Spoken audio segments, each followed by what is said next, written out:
नमस्कार, स्वागत है आप सभी का टीवी 27 न्यूज देख रहे हैं आप और आपके साथ मैं हूं नितिशा बंसल। इस खास बुलेटिन में बात करेंगे मध्य प्रदेश की।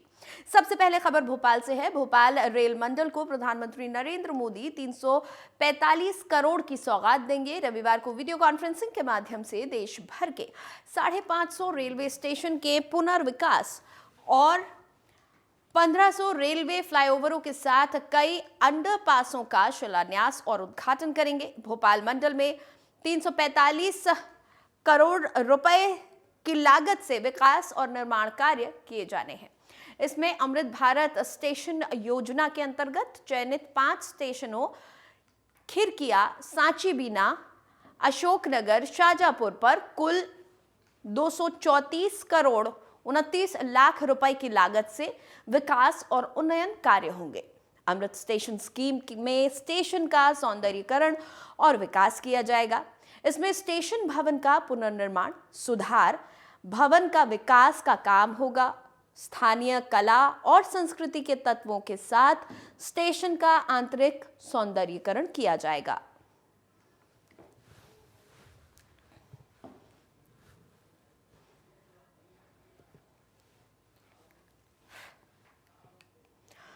और इसी खबर पर ज्यादा जानकारी के साथ मेरे सहयोगी नीरज श्रीवास्तव मेरे साथ सीधा जुड़े हुए हैं भोपाल से। उनसे हम बातचीत करेंगे।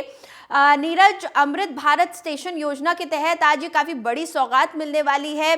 क्या कुछ विस्तृत कार्यक्रम रहेगा, जानकारी दें। देखिए, बिल्कुल जिस तरह से हम यदि बात करें विकास की, तो यदि हम रेलवे स्टेशन का ख्याल जब मन में आता है तो पुराने रेलवे स्टेशन जिस तरह से हमारे जहन में आते हैं कि बदबूदार ट्रेन की पटरियां और स्टेशन गंदगी भरे हुए स्टेशन, लेकिन कहीं ना कहीं आज की डेट में यदि इनकी हालत देखी जाए तो काफी सुधार जो है हर रेलवे स्टेशन पे हुआ है। और कहीं ना कहीं आगे भी जो अमृत भारत स्टेशन योजना जो चलाई जा रही है उसके तहत कई सारे जो रेलवे स्टेशन है उनका जो है विकास कार्य सुनिश्चित किया गया है, जिसको प्रधानमंत्री नरेंद्र मोदी कल वर्चुअली रूप से पूरे देश भर में लगभग 550 रेलवे स्टेशनों को जो है शिलान्यास करते हुए नजर आएंगे, जिसमें स्टेशनों का सौंदर्यीकरण, साफ सफाई, इसके अलावा जो यात्री है उनके ठहरने की व्यवस्था, आसपास कन्वेंसिंग की व्यवस्था के लोगों को ज्यादा परेशानी न उठानी पड़े, बुजुर्गों के लिए एक्सीलेटर लगाना, लिफ्ट की व्यवस्था करना, तो तमाम सारी जो तैयारियां हैं वो सरकार के द्वारा कर ली गई हैं। और लगभग भोपाल की यदि हम बात करें तो इस योजना के तहत मध्य प्रदेश में लगभग 5 स्टेशनों को लिया गया है, जिनके कायाकल्प जो है कल प्रधानमंत्री नरेंद्र मोदी जिसकी शुरुआत कल जो है वर्चुअली रूप से करने वाले हैं। तो जिस तरह से देखा जाए, यदि हम बात करें तो भोपाल में लगभग 300 करोड़ से ज्यादा की जो सौगात है वो प्रधानमंत्री नरेंद्र मोदी कल देते हुए नजर आएंगे। वर्चुअली वो इस पूरे कार्यक्रम में सम्मिलित होंगे और वर्चुअली ही उनका एक सिंगल क्लिक के माध्यम से उनका शुभारंभ करेंगे। जी नीरज, कितने देर तक प्रधानमंत्री नरेंद्र मोदी यहाँ रहने वाले हैं? कितनी देर का कार्यक्रम है? क्या संबोधन भी प्रधानमंत्री का होगा? देखिए, बिल्कुल प्रधानमंत्री नरेंद्र मोदी जब भी किसी भी कार्यक्रम का उद्घाटन करते हैं या फिर वर्चुअली रूप से शिलान्यास करते हैं तो संदेश जरूर देते हैं। तो कहीं ना कहीं माना जा रहा है कि ये पूरा कार्यक्रम लगभग आधा से 1 घंटे के बीच का रहेगा। इस जी। बीच तमाम पूरे देश भर में जो है प्रधानमंत्री नरेंद्र मोदी वर्चुअली रूप से जुड़ेंगे और लगभग 500 रेलवे स्टेशन जो हैं उनका शिलान्यास करेंगे। इसके अलावा कई फ्लाईओवर्स बनाए जाने हैं, आरओबी यानी कि रेलवे ओवर ब्रिज भी बनाए जाने हैं, जी। उनका भी कल प्रधानमंत्री नरेंद्र मोदी वर्चुअली उद्घाटन करने वाले हैं। जी नीरज, ये जो कार्यक्रम है इसमें प्रधानमंत्री वीडियो कॉन्फ्रेंसिंग के जरिए जुड़ेंगे, लेकिन मौके पर वहां कौन लोग मौजूद रहने वाले हैं रेलवे स्टेशन पर? क्या इसके बारे में जानकारी है आपके पास?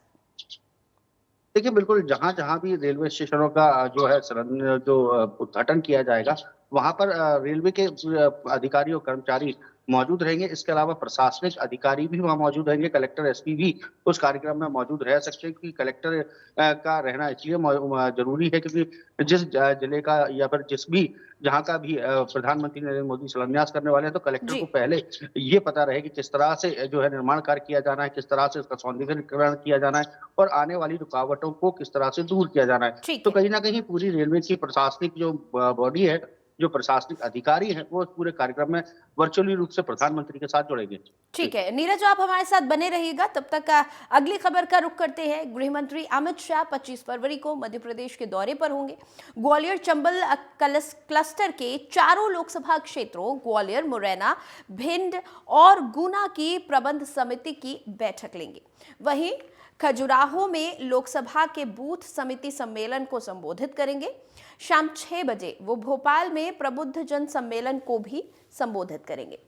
कुशाभाऊ ठाकरे सभागार में आयोजित सम्मेलन में 3 लाभार्थी परिवारों से संपर्क भी करेंगे। और नीरज लगातार हमारे साथ जुड़े हुए हैं, सीधा उनसे बातचीत करेंगे। नीरज, लगातार मध्य प्रदेश को तमाम सौगात मिल रही हैं, वहीं दूसरी तरफ चुनाव भी सर पर हैं, तो यानी कि इस वक्त सरकार और बीजेपी पार्टी और सरकार दोनों इस कोशिश में लगे हुए हैं। एक तरफ जनता को एक के बाद एक सौगात मिल रही है, तो वहीं दूसरी तरफ संगठन स्तर पर बीजेपी लगातार खुद को मजबूत भी कर रही है। और गृहमंत्री का जो कार्यक्रम है 25 फरवरी का, उसमें दोनों ही चीजों का मिश्रण देखा जा रहा है। देखिए बिल्कुल, जिस तरह से लोकसभा चुनाव काफी नजदीक है और कहीं ना कहीं ये कहा जा सकता है कि केंद्र ने पूरी तरह से लोकसभा चुनाव की कमान जो है अपने हाथों में ले लिए। तो इसकी शुरुआत जो है केंद्रीय गृह मंत्री अमित शाह ग्वालियर से करने वाले हैं। ग्वालियर चंबल एक ऐसा क्षेत्र है जहां पर कांग्रेस और बीजेपी की पूरी तरह से नजर रहती है, क्योंकि कहीं ना कहीं ये पूरा क्षेत्र एक तरह जब ज्योतिरादित्य सिंधिया कांग्रेस में थे, पूरा क्षेत्र जो है कांग्रेस को मजबूत करता था। तो वहीं अब बात करें फिलहाल ज्योतिरादित्य सिंधिया जब से भाजपा में आए हैं तो कहीं ना कहीं भाजपा को उस क्षेत्र में मजबूती मिली है, लेकिन फिर भी किसी भी हाल में भाजपा अपने गढ़ को, या फिर यूं कहें कि सिंधिया के गढ़ को हाथ से नहीं जाने देना चाहती।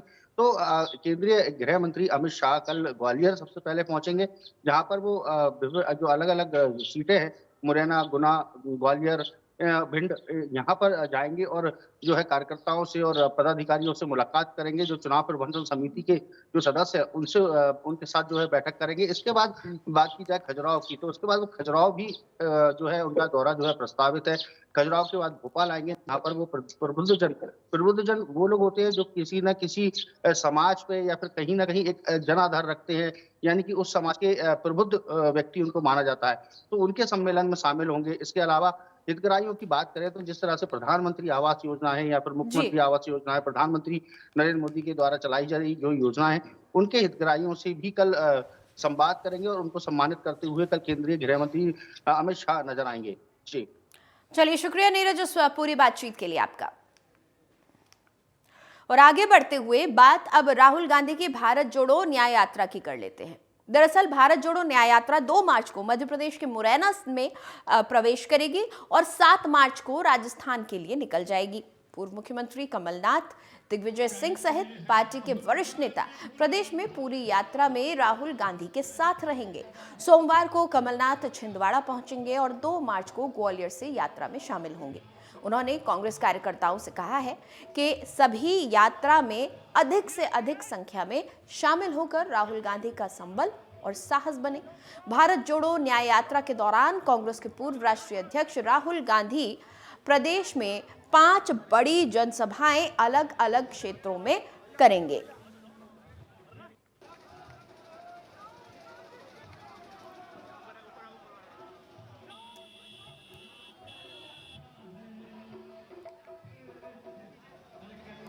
कहते हैं राहुल गांधी भुलाना को।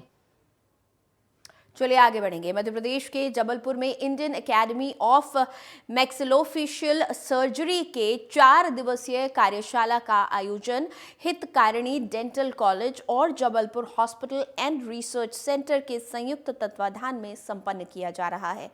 वहीं कार्यशाला का शुभारंभ डेंटल कॉलेज में हुआ। फ्री कॉन्फ्रेंस कोर्स के तहत सभागार में वैज्ञानिकों की संगोष्ठी के पश्चात मॉडल पर प्रतिभागियों के विभिन्न चेहरे की हड्डियों के संबंध में कुरूपता को ठीक करने संबंधित जानकारी दी गई।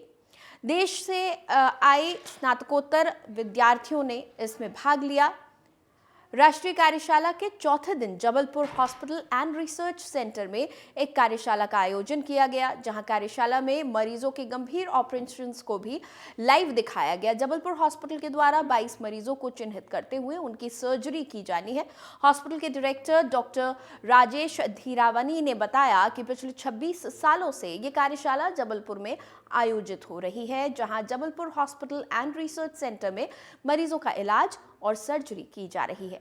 जहां Jabalpur hospital and research centre के सभागार में उपस्थित प्रतिभागी विभिन्न सर्जरीज जो कि ऑपरेशन कक्ष में संपन्न हो रही हैं, उनका अवलोकन ऑडियो विजुअल के माध्यम से बड़े पर्दे पर कर रहे हैं।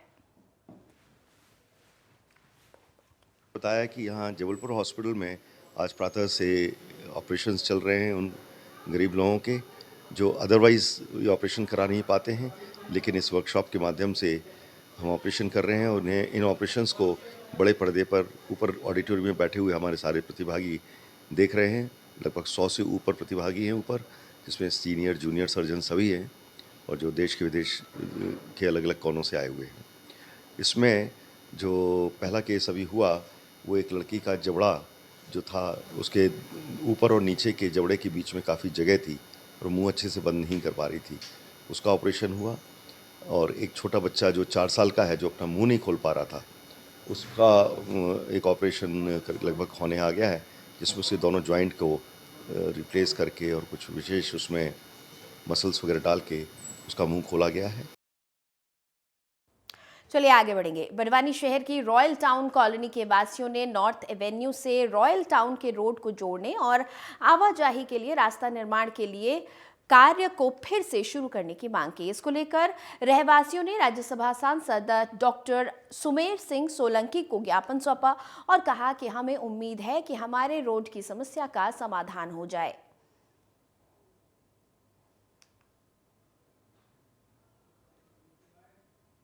नॉर्थ एवेन्यू से हमको कुंदन नगर, रॉयल टाउन कॉलोनी, अभिनंदन नगर को जोड़ने के लिए रोड के लिए आए थे। क्या समस्या आ रही है? समस्या सबका आना जाना बंद हो गया, उन्होंने रोड को बंद कर दिया है। आने जाने में बहुत परेशानी आ रही है, हमको घूम के जाना पड़ रहा है। इसको लेकर पूर्व में विवाद क्यों हुआ था? 1-2 साल से हम कोशिश कर रहे हैं, प्रयास कर रहे हैं। एक बार रोड खुल भी गया था, अभी फिर उन्होंने बंद करवा दिया है। आज मेरे निवास कार्यालय पर बड़वानी नगर के रॉयल टाउन और कुंदन नगर और अन्य कॉलोनियों के कुछ हमारे नागरिक आए थे, जिसमें बड़ी संख्या में बहनों ने भी मुझे आकर ज्ञापन दिया।